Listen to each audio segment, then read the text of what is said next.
something wrong with me. Is she gonna die? Was I gonna be a single dad? It was just so unbelievable. I was just in this state of shock. I was worried for my life. She could end up crippled or in a wheelchair. My heart was breaking. My daughter's sick, there's something wrong. Next, two medical mysteries that defied the experts. Rachel Crawford was intent on donating bone marrow to her brother who was suffering with a serious disease, until a dangerous illness of her own changed everything. I look down at my 18-month-old daughter playing, and I think to myself, there's absolutely no way that I can be sick, not when my little brother has leukemia. It was as if someone had kicked me in the stomach. Then, Jennifer Pollitt was sure life would be great once her crossed eyes were fixed, until she discovered that her eyes would be the least of her problems. I thought that every morning I was going to wake up and not be able to move another part of my body. When illness strikes, we look to doctors to give us answers. But what if they can't?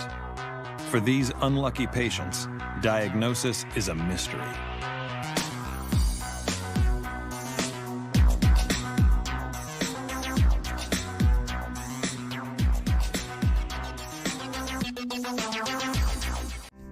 Both Rachel and Adam Crawford of Portland, Oregon, had been eager to start a family for as long as either of them could remember.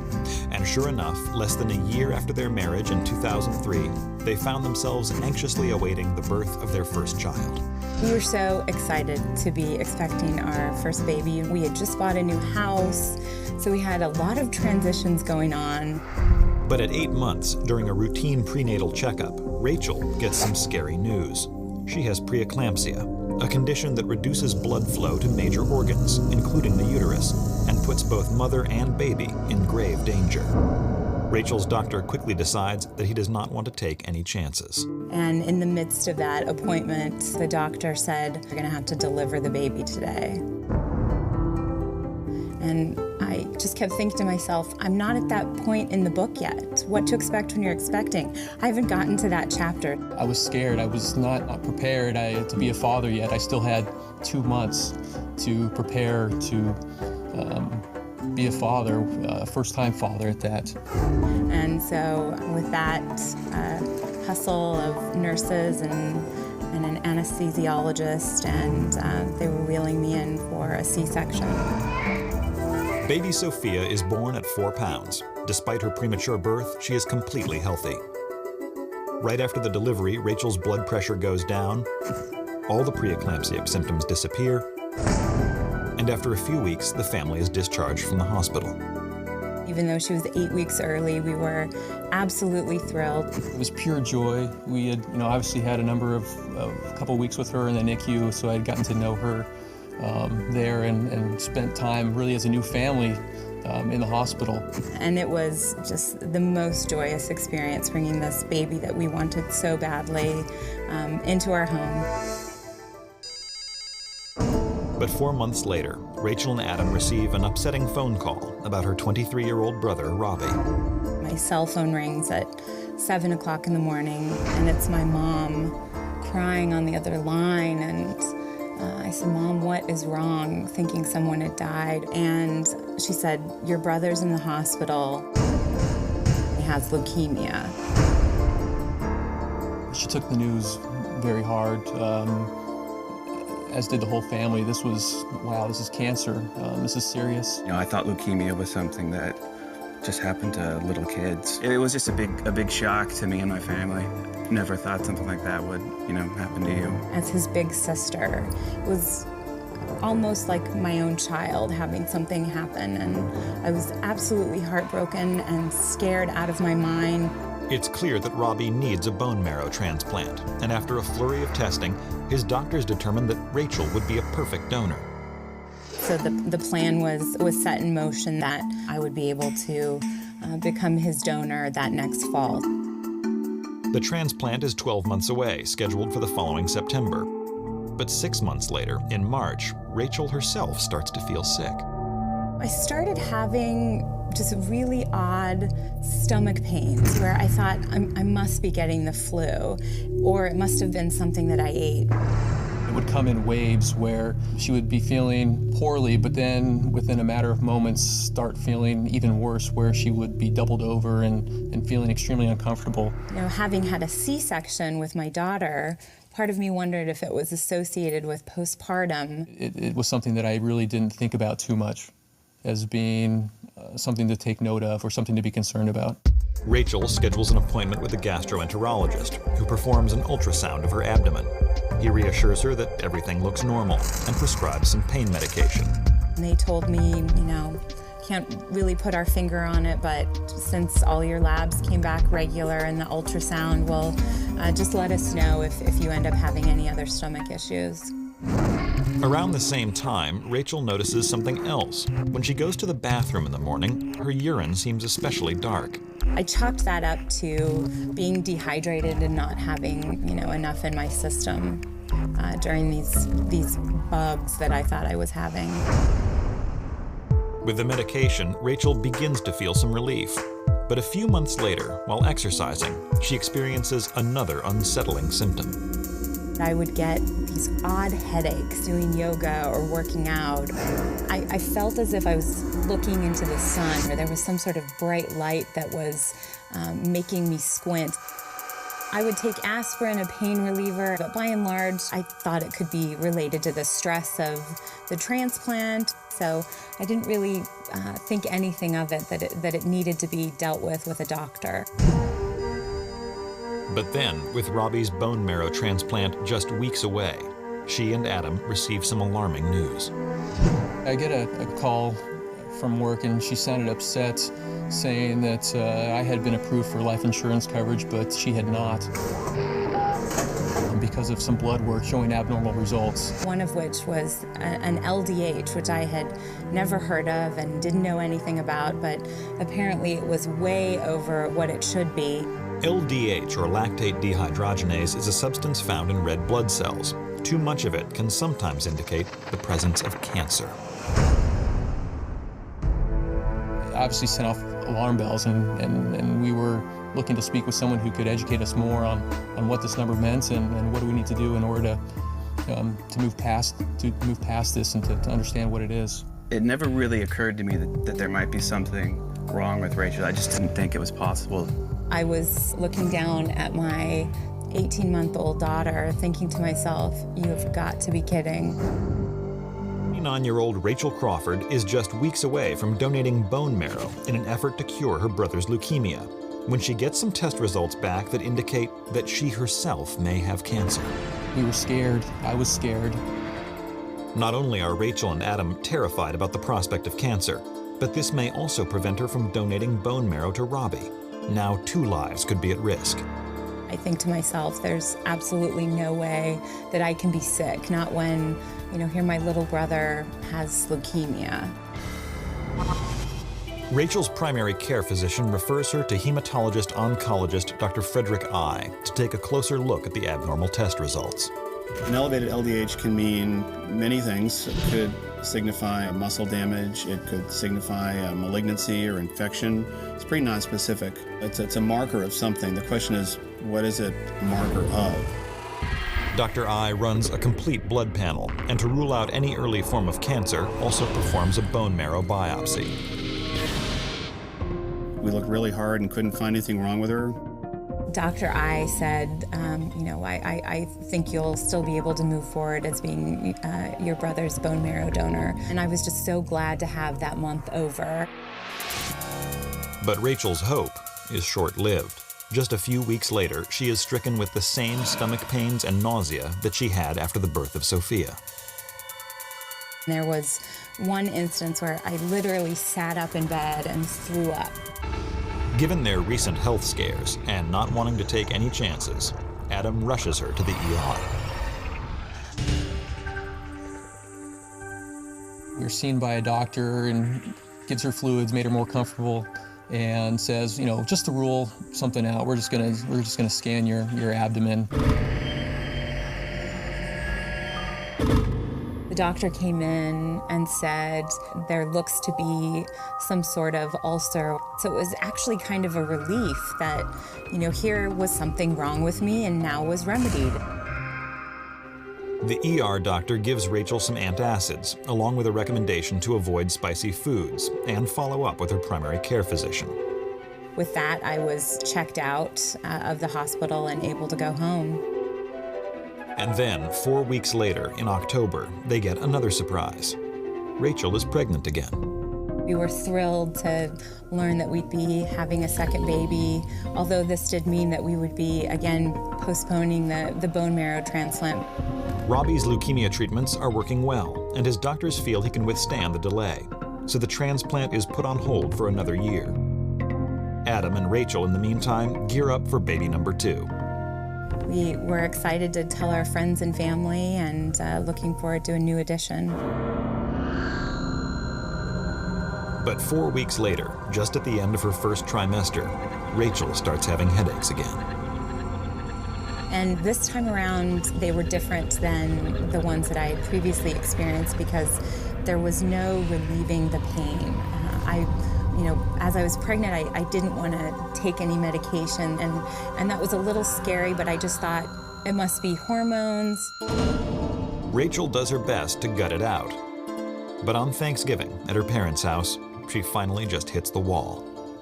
We were all sitting around the table, enjoying one another's company, except that I felt horrible. I had the worst pain in my head to the point that it hurt to try to chew.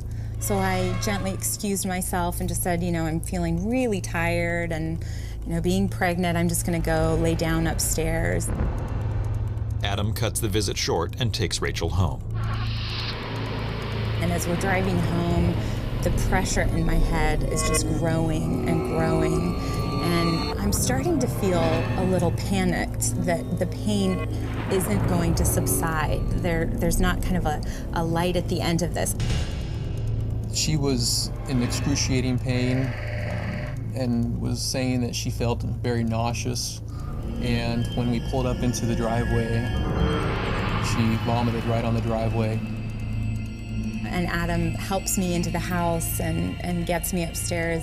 And I remember laying in bed thinking that it hurt to open or close my eyes, that I could feel the pressure just from breathing. There was no way of escaping the pain. I told Adam, I feel like taking a nail and sticking it between my eyes because the pressure in my head is unreal. And at this point I start really crying and breaking down, and he sees from the look in my eye that this is not just a headache. Now beside himself with worry, Adam once again drives his pregnant wife to the ER. And we see a doctor, and he was kind of outgoing, making us feel comfortable. Your wife's pregnant, there wasn't anything to be worried about, but just to rule anything out, we're just gonna scan. Rachel undergoes a CT scan of her brain. And then they sent us back to our room to wait for the CAT scan results. And I remember sitting on a chair. We overhear the doctor say, "Oh, I was not expecting that." And for just a split second, I thought, he is not talking about me. Please, God, he is not talking about me. Minutes later, to her horror, Rachel discovers that it is indeed she that he was talking about. The doctor comes in and says, "You have a brain tumor. And we are going to need to check you into ICU and have a neurosurgeon come speak with you about doing brain surgery." I was so upset I couldn't cry. I was in a state of shock. Is she gonna die? Was I gonna be a single dad? Although the brain surgery is clearly risky for the fetus, the alternative could mean death for both the baby and Rachel. Doctors book Rachel into the first open OR. Everything at that point happened very quickly. There was a flurry of activity, numerous nurses trying to get her situated in the room, get vitals, plugging her into equipment monitoring her heart and her heart rate. A neurosurgeon came in and said we were looking at surgery happening that next morning or early afternoon. And I gave hugs and kisses and, told my family that I loved them and made peace with myself that whatever was going to happen in the surgery, that I was okay, but I wanted to live. Early the next morning, Rachel is prepped for brain surgery. All her pre-op tests are run, and part of her head is shaved. But as she is being wheeled to the OR, everything changes. So the nurse stopped the gurney, and I hear her on the phone saying, "Wow, I've actually never had this happen before. Okay, all right, we'll go ahead and do that." She hangs up the phone and looks at me and says, "Well, today is your lucky day. We're taking you back to ICU. You're not having brain surgery. They think it's something else." Just minutes before Rachel Crawford, 12 weeks pregnant, is slated to go under the knife for emergency brain surgery, new test results come in, and she's wheeled back to the ICU. I was so dumbfounded. I honestly didn't know what to think or to say. For over a year, Rachel's unusual stomach pains and throbbing headaches have been a complete mystery. But she doesn't know whether to laugh or cry at what she hears next. Now doctors believe that Rachel does not have a brain tumor after all, but instead has suffered a stroke. At this point, I'm, just thinking about this poor baby that I'm trying to grow inside me. Doctors assure Rachel that the fetus is fine and the stroke did not cause any damage. She is put on a regimen of blood thinners and told to come back for monitoring in a few weeks. For the next month, Rachel feels fine. I, at this point, was almost 12 weeks, so we were finally taking a deep breath and allowing ourselves to look forward to the Christmas time together and look forward to this pregnancy and this baby. But 1 month later, on the morning of Christmas Eve, something horrible happens. I remember laying in bed and I felt just this rush, and I rushed to the bathroom and saw that I was bleeding, and I knew in my gut that I was having a miscarriage. There was never a point where the situation ever felt truly real. It was almost as if I was witnessing something taking place to someone else, trying to accept it that it was actually me and my family. Rachel does her best to recover from the emotional blow of the miscarriage, and instead directs her attention to the upcoming bone marrow transplant with her brother who has leukemia. Mentally, I shifted my focus from the loss of this child to being able to give my brother a second chance at life. Then, just 4 weeks later, the now familiar stomach pains and vomiting return, but this time there's no relief. Adam would get me in the car and rush me into the ER, and we would end up seeing a GI doctor who would perform a scope to look at my stomach to make sure that I wasn't having some organ damage. This pattern started copying itself over and over again about every 2 weeks. It was a cycle that we couldn't get out of. We knew that was the only way for her to get relief, was hospitalization and IV medication. I was so frustrated that nobody could tell me what was wrong with me. And at this point, I knew that there was something wrong with me. Then, in March 2006, during one of her stays in the ER, Rachel finally decides she's had enough. She calls Dr. I, the hematologist who she met with several months earlier. So Dr. I, it's Rachel Crawford. I am in the hospital again. Nobody knows what's wrong with me. I haven't seen a doctor in 2 days. I am so desperate. I said, "Help me, Obi-Wan Kenobi, you're my only hope." Rachel was terrified. She was miserable. She'd been sick in and out of the hospital for a couple of months at least, and really didn't have a diagnosis. Dr. I immediately takes over the case and is quickly briefed about Rachel's past year of suffering, from the emotional pain, vomiting, and the headaches, to the stroke and the miscarriage. He decides to focus on Rachel's current symptom. Looking for causes of her abdominal pain, we did a CAT scan and a liver biopsy. And what the tests reveal is shocking. And the liver biopsy suggested there was blockage of blood flow through the liver. This blood clot that Dr. I has found is a rare condition known as Budd-Chiari, a coagulation that forms in the main vein that takes blood from the liver. It can result in acute liver failure, even in death. Rachel's lucky. And the fact that she has this symptom in particular also tells him a lot. When you find this condition, Budd-Chiari syndrome, there's really a very small list of things that'll cause that. The liver biopsy ruled out certain things like malignancy or cancer or hepatitis, liver infection. Dr. I explained to me we are one step closer to finding out what is wrong with you.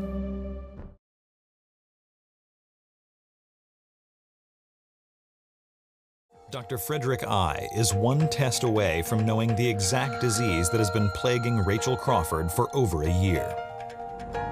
Seeing the Budd-Chiari syndrome and then going, oh gosh, the blood clot and the high LDH and the dark urine, boom. I mean, you look at it and you go, oh gosh, why didn't I think of it before? The aha moment, if you will. To confirm his hunch, Dr. I orders a final test called flow cytometry that will give him a better look at Rachel's red blood cells. The results come back positive for what Dr. I suspects. Rachel has paroxysmal nocturnal hemoglobinuria. I was shocked because we had been waiting for a diagnosis, but this is something I had never heard of. In individuals with PNH, the red blood cells lack a protein that normally protects them from breaking down, a process called hemolysis. Because the cells are missing the protective protein, they fall apart easily, and some of the leftover pieces can coagulate, causing blood clots, while some blood residue is also filtered out by the kidney into the urine, turning it dark. PNH could also explain the loss of Rachel's second pregnancy. Blood clots being a key part of the condition. She certainly could have had a blood clot during pregnancy in the placenta leading to the miscarriage.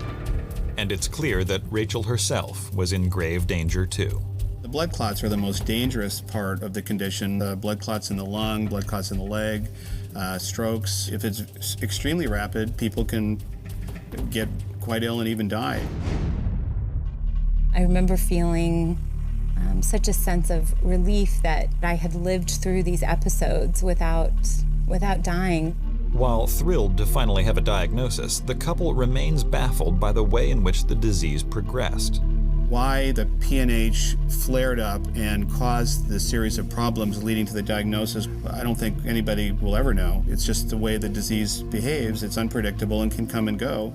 And so over the period of time she was having symptoms, she was developing clots, and eventually the clot became large enough and big enough to affect the liver in a way that led us to find it. After some internet research on their own, Rachel and Adam come to a staggering realization. The only known cure for PNH is something they have come to know a lot about: a bone marrow transplant. I was stunned. I just could not believe that I was in the same boat as my brother. But Dr. I informs Rachel there is a new drug in the experimental phase that could counteract the cell damage and manage Rachel's PNH with little risk of side effects. After just one infusion, Rachel feels the effects of the new drug begin to take hold. I actually felt like myself. My energy was back, and it was the most incredible feeling that we would be able to start living our life normal again. Luckily, Rachel's brother Robbie finds another donor for his own bone marrow transplant. We're all definitely a lot more appreciative of each other. I mean, not taking each other for granted or taking the closeness of our family for granted. I think the most difficult part in this is that it would be dangerous for me to get pregnant again. And I do look at the baby that I lost as really helping them figure out what disease I had. If I hadn't been pregnant that second time and had the stroke and the blood clot, we wouldn't have been able to come up with a diagnosis as soon as we had. Rachel Crawford kept no secrets about her health. But for Jennifer Pollitt, admitting that something might be seriously wrong with her was the hardest thing she ever had to do. In 1997, Jennifer Pollitt was an active 14-year-old.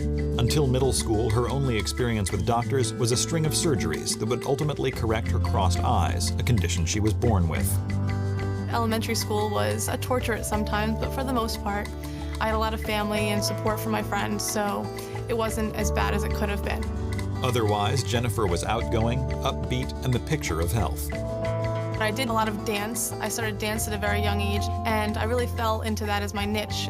She was a great kid. She was very studious, always helping everybody out. She was a good friend to everybody. But then, one day, out of nowhere, Jennifer notices something strange.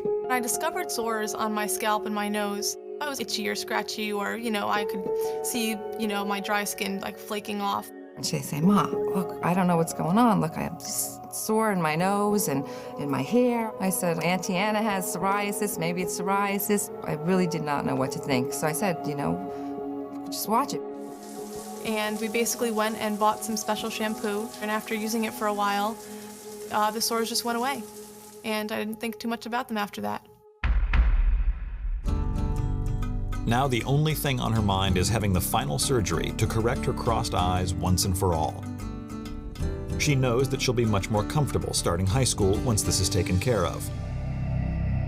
But during her last pre-surgery exam, the ophthalmologist notices something unusual.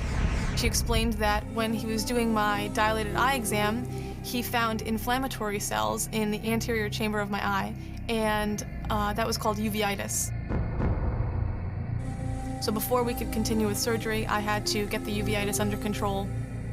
Uveitis, an inflammation of the middle layer of the eye, can be caused by various conditions. However, in many cases, its cause is totally unknown. He ordered a complete blood panel, and all of my blood work came back absolutely negative. There was no rhyme or reason as to why I had this uveitis. And basically, he said that it could just remain dormant. He prescribed steroid drops that she'd have to take every day and come back every week. We'd have to follow up. A few months after the uveitis clears up, Jennifer undergoes her final surgery. She is thrilled to get back to her life, and the rest of her high school years are trouble-free. All of my follow-up exams were completely normal. My eyes were completely dead on target. It was great. But at the end of her senior year, just as she is about to graduate, Jennifer notices something new. I started to notice that I was having problems with my elbow. It was a tense, locking pain in my joint. Hoping it will be dealt with simply, Jennifer pays a visit to a chiropractor. And the doctor said that it was just tennis elbow, and that it was very common for dancers to have these typical aches, pains. The chiropractor puts her on a course of anti-inflammatory drugs and instructs Jennifer to wear a brace. It kind of subsided a little bit, and I thought that it was just over. At the end of that summer, she heads off to college. I had a lot of credits and a lot of classes, and I was finally excited to just be relaxed. But that winter break, while visiting home, Jennifer wakes up one morning and notices something is terribly wrong. I slept on my parents' couch that night, and I woke up the next morning and realized that my arm was locked, but this time it wasn't getting any better. It was actually stuck. In just 6 months, college freshman Jennifer Pollitt's elbow has gone from a little swollen to completely locked. Panicked, she visits her chiropractor for a second time. The chiropractor said, "Oh, I've seen this a million times. Do some physical therapy and really try to rest and, ice and heat and ice and heat. And within a couple of weeks, you should feel great." But it just wasn't enough to where my arm was ever back to what it had been previously. Next, Jennifer seeks the advice of an orthopedist, hoping that an MRI might be able to pinpoint the problem. They were kind of baffled. Every scan, every x-ray looked normal, but here I was and I couldn't move my arm. Her doctors decide to pursue a course of cortisone shots, physical therapy, and anti-inflammatory drugs, confident that this should get the stiffness and pain under control. But despite these efforts, in the course of 6 months, Jennifer's elbow remains stuck in place and has lost 50% of its range of motion. It was absolutely my secret. I didn't want anyone to know. I had been tortured as a child having crossed eyes, and I didn't want the same stigma to follow me around now for the rest of my life because my arm wouldn't straighten anymore. Jennifer continues to consult an orthopedist and a physical therapist, and she adds to that list a kinesiologist, a specialist who deals with muscles and mobility. We did a lot of ultrasound and hydrotherapy, and I realized that it started to feel a little bit better, but it still wasn't back to normal. Despite the ongoing discomfort, Jennifer does her best to get on with her life. During her sophomore year, while working as an optician at an eye clinic, she starts dating Damon Chandler, an ophthalmologist training at the clinic. First day that she worked there, I thought that she was very cute, and never knew that I would actually end up going on a date with her or anything. And she called me next to him. Well, I don't know why, but I'm going to marry this guy someday. I just know it.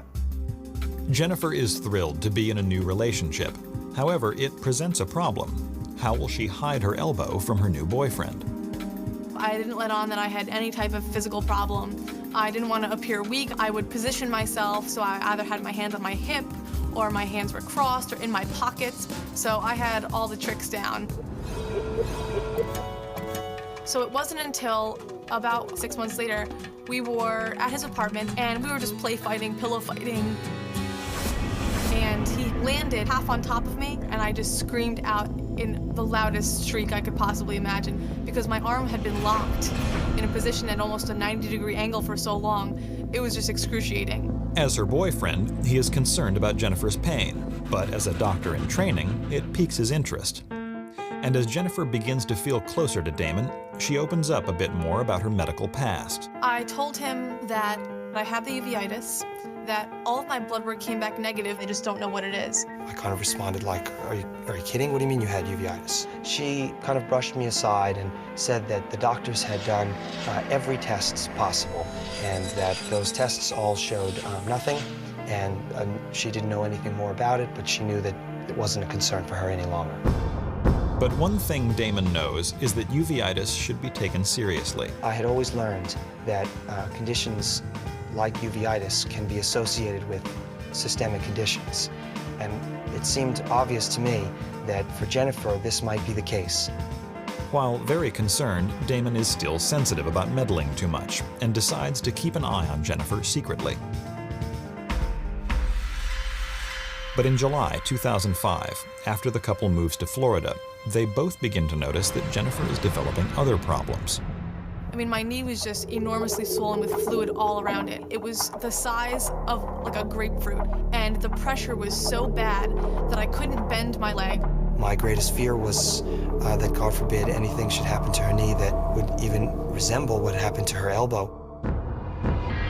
My knee got progressively worse. I would put ice on it. It was just a huge pressure that felt like my knee was going to explode. I would take ibuprofen like it was a tic-tac. Certain that this must be a skeletal problem, Jennifer consults another orthopedist. The orthopedist said, oh, you know, this looks exactly like a torn meniscus. So I said, oh, thank goodness, we know what this is. I'm so excited. An MRI is scheduled immediately, and Jennifer is optimistic. He was hopeful that it might be a simple arthroscopic surgical procedure that could repair the damage, and that would be the end of the story. I went back for the MRI results, and the orthopedist looked at me very concerned and said, you need to go to a rheumatologist immediately. We can't help you here. Growing more alarmed by the minute, Jennifer tracks down a local rheumatologist. He gave me no answers. We tried a lot of different medications and a lot of different injections, and nothing seemed to work. My knee was still swollen. I cried my eyes out. I was devastated. I knew the condition of my elbow, and having your arm not work is one thing, but having your leg not work, I can't be in a wheelchair, I can't be on crutches. Not knowing where else to turn, Jennifer continues to see the rheumatologist every 2 weeks, but makes little progress. The doctor tries a variety of medications and runs several tests, all of which come back normal. Jennifer is at her wit's end. What was going on with Jennifer's body was affecting her emotionally as well. It was a great strain on our relationship. Jennifer is barely eating and begins to rapidly lose weight. It's just like, just please, God, don't let her have anything that's going to take her from me. Jennifer tries to make the best of her painful symptoms, but 3 months later, she wakes up to yet another surprise. I was doing my hair, and I realized that my thumb was very sore and it was stuck. It was stuck like my elbow was now stuck. It was stuck like my knee was getting stuck. I couldn't move my thumb. She mentions this new pain to her rheumatologist, who is not sure what to make of it. I thought that every morning I was gonna wake up and not be able to move another part of my body. I thought that eventually, if we didn't figure out what this was, that one by one, my joints were all going to be immobile, and I would just end up being completely paralyzed. Even though she'd say, "Ma, don't worry, I'll be fine," but I could feel the tension in her voice. And just when Jennifer thinks it cannot get any worse, something else happens. I was in the shower one morning and I realized that I was scrubbing my hair with shampoo and my head itched a lot, so I started to scratch kind of vigorously. And when I removed my fingers, I saw blood. And so then I got out of the shower immediately and looked in the mirror and realized that I had tiny little sores all over my scalp. And I just knew that the sores are back with vengeance. They're not small anymore, they're a little bit larger. They're on the back of my head, on the top of my head. A month later, Damon and Jennifer visit her family for Christmas, and her relatives are horrified at the way she looks. I was about 87 pounds coming home that December. I was pale. I had these sores on my nose that bled. My scalp, I was constantly itching my scalp. My knee was the size of a grapefruit. I couldn't move my thumb. I just looked like a disaster. I looked and I said, "Oh my God." She looked awful. She looked just so frail, like weak, pale, thin. I said, "My daughter's sick, there's something wrong." Jennifer Pollitt's family can't believe how bad she looks. For the past 4 years, she has lost mobility in her arm, leg, and thumb. She's depressed, she's in pain, and no doctor can tell her why. While at Jennifer's parents' home for Christmas, Damon decides it is time to take control of the situation. He finally said, "Okay, enough, we're done, and now I'm gonna take over, and you no longer have control of this." Damon starts scouring the internet, trying to find the best rheumatologist in the country. And through my own investigations, found out that Dr. Magid was an international expert in rheumatologic diseases of young, healthy people, which led me to believe that he would be an excellent starting point for Jennifer. Damon writes a long, detailed email explaining Jennifer's medical history to Dr. Stephen Magid, a renowned rheumatologist in New York. So I looked it over and I said, "There's a good possibility I can help, but it'd be worth your trip up to the hospital for special surgery." Hoping to finally get some answers, the couple makes the 1,000-mile trip to New York City. As soon as I met Dr. Magid, he just looked smart. And not only did he look smart, but he looked like he'd seen this before. When Dr. Magid began to examine Jennifer and speak with us, I felt like he was very focused on some thoughts that he must have already had. It's said that over 90% of diagnoses can be made simply by the history. So the whole idea is to elicit questions from the patient that can fill in the details. And what I tend to do is have a framework. The idea that she was a younger woman with a chronic illness that had really destroyed at least one of her joints, practically the right elbow, and also involved her eyes. There are a group of illnesses that cause eye inflammation and joint problems. So I started with those and asked myself, could she have any or a group of those illnesses? He did a physical exam, and he had me do a number of different exercise activities. You really do look for clues. You have to be a detective. You have to answer a mystery. Each patient really does have a mystery diagnosis at the end. There are many types of rheumatological illnesses that have skin as a manifestation, so I looked carefully at her skin. Her skin showed some abnormalities, mostly in her scalp. Then Dr. Magid conducts a simple spinal motion test, something no other doctor had done before. Well, Dr. Magid had me touch my toes. She came within 9 inches of the ground, which is not so good for a young, flexible person. Dr. Magid knows that only a few inflammatory diseases present with this unique constellation of symptoms. He said, "Did you know that your bottom vertebrae are fused and that you bend at a 90-degree angle?" At that point, he kind of just smiled and he knew what was going on. It was her age, her gender, the chronic inflammation of joints, and very clear-cut abnormalities in her spine. All this information narrowed it down to undifferentiated seronegative spondyloarthropathy. Undifferentiated seronegative spondyloarthropathy is an autoimmune disease affecting 2 or more joints on one body. It causes the immune system to attack healthy tissue. Joints then become swollen and painful. Untreated, these joints slowly debilitate to total immobility. It comes down to chemicals and cells being produced in joints that incite what I call a joint riot. Swelling occurs because fluid builds up, tissue builds up, almost like having a cancer that doesn't spread. It just sits there and gradually eats away at the cartilage in the bone. It could cause a lifelong suffering and restricted activity, and certainly for somebody in Jennifer's age, that's catastrophic. I was just stunned. The diagnosis that I've been running from was now right in my face. She looked at me and said, you know, I don't want to be a sick person. And it was a very sad moment for me. It was quite clear to me that we couldn't sit back and take a passive course. Dr. Magid prescribes an injectable anti-inflammatory used to treat certain rheumatoid conditions. It doesn't cure my disease, but it slows down its progression so that the rest of my body won't end up like my arm.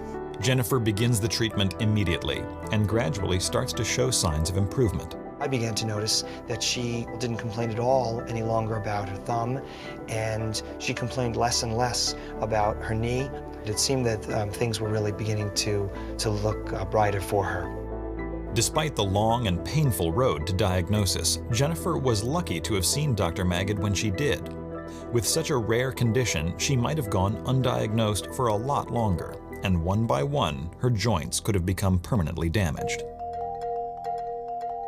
You know, it depends upon physicians' ability to sort through a myriad of historical detail, to do a complete examination, and to put it in perspective. It's really a clinical diagnosis. It comes with experience and luck, and a patient who is dedicated to getting herself better, and a boyfriend who's so supportive that he's able to help her do that. This whole experience has only increased my faith in doctors and in medicine, because even though it took so long to get a diagnosis, it still proves to me that you can get one. Jennifer, a few times in her despair, said some things to me like, you know, it's not too late for you to back out. Maybe I might not want to, you know, deal with someone who had all of these potential problems. Nothing was going to shake my concern and love for Jennifer, nothing. Damon proposed 2 weeks after I had started taking the medication, and it really felt like a new beginning for everything. I had like rediscovered myself.